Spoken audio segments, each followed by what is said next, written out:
Assalamualaikum warahmatullahi wabarakatuh. Alhamdulillahi rabbil alamin.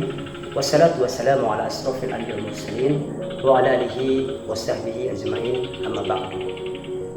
Pemirsa sahabat dakwah channel yang dirahmati oleh Allah Subhanahu wa taala. Bahkan kita mendalami 5 hari puasa, jadi acimu kita tetap semangat beribadah, semangat menjalankan semua perintah-perintah Allah Subhanahu wa taala. Semoga kita mendapatkan keberkahan dari Allah dan mempergelar orang-orang yang bertakwa. Sahabat dakwah channel yang dirahmati oleh Allah Subhanahu wa taala. Tatkala penakluk Al-Quds, pada waktu itu Umar bin Khattab ingin menuju atau serah terima kunci Al-Quds dari penduduk kota Palestina. Kenapa? Karena pada waktu itu penduduk Palestina menyerahkan kekuasaannya kepada khilafah Islam. Seorang khalifah Umar bin Khattab akhirnya berjalan menuju Al-Quds, menuju Palestina. Namun di pertengahan jalan itu dia berjumpa sebuah sungai, dan di sungai itu akhirnya dia melepaskan sepatunya dilepaskan, ditaruhnya di punggungnya, pundaknya.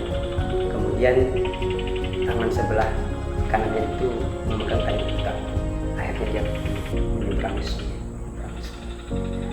Nah, setelah menyeberangi sungai, akhirnya Abu Ubaidah pun membukakan pintu.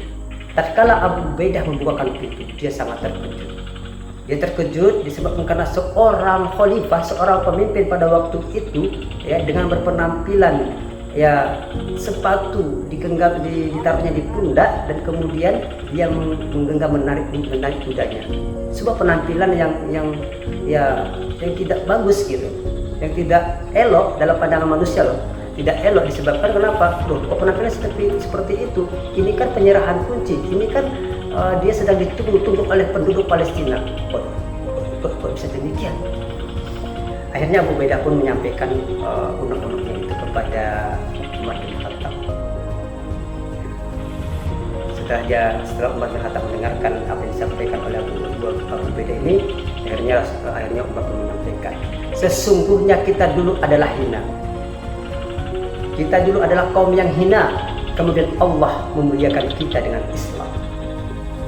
Bila mana kita mencari kemuliaan selain dengan yang Allah telah muliakan kita, maka pasti Allah akan hinakan kita. Hadis ini adalah hadis riwayat Al-Hakim. Nah, ini menunjukkan bahwa Islam adalah rahmatan lil alamin. Islam itu adalah yang paling mulia. Bukankah Allah SWT berfirman di dalam Al-Quran, kuntum khaira ummatin ukhrijat lin-nas ta'muruna bil ma'ruf wa tanhauna 'anil munkar. Allah berfirman di sini dikatakan adalah kalian adalah umat yang terbaik. Siapa yang disampaikan oleh Allah SWT? Adalah umat Islam. Nah, jadi Islam itu adalah rahmatan lil alamin.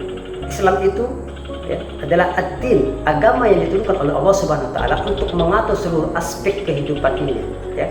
Seluruh aspek kehidupan. Bayangkan aturan Islam itu, ya, aturannya mulai dari bangun tidur sampai tidur lagi, itu ada aturan dalam Islam. Tata negara ada aturan dalam Islam. Bermasyarakat, bernegara, politik luar negerinya, ya, mekanisme kemiliterannya itu ada dalam Islam. Ada dalam Islam. Maka kemuliaan Islam itu terletak pada daya Islam itu sendiri. Pemirsa yang dirahmati oleh Allah Subhanahu wa taala. Begitu juga dengan sebaliknya. Orang-orang yang terhina itu adalah orang-orang yang meninggalkan syariat Islam. Mereka tidak mengamalkan dia, mereka itu mengabaikan, mereka itu mengolok-olok agama Islam, mengolok-olok syariat Islam. Maka sesungguhnya orang-orang yang demikian itu adalah orang-orang yang adil. Oleh sebab itu, maka marilah kita meningkatkan kemuliaan kita dengan menerapkan hukum Allah itu, menerapkan syariat Islam, ya, baik dalam aspek diri kita, masyarakat, bahkan negara. Karena tiga pilar ini, individu, masyarakat, negara, ketika mereka benar-betul bertakwa kepada Allah Subhanahu wa taala, melaksanakan perintah Allah, menerapkan syariat Islam itu, maka akan kita rasakan kemuliaan Islam itu, kemuliaan yang sangat luar biasa, rahmatan lil alamin.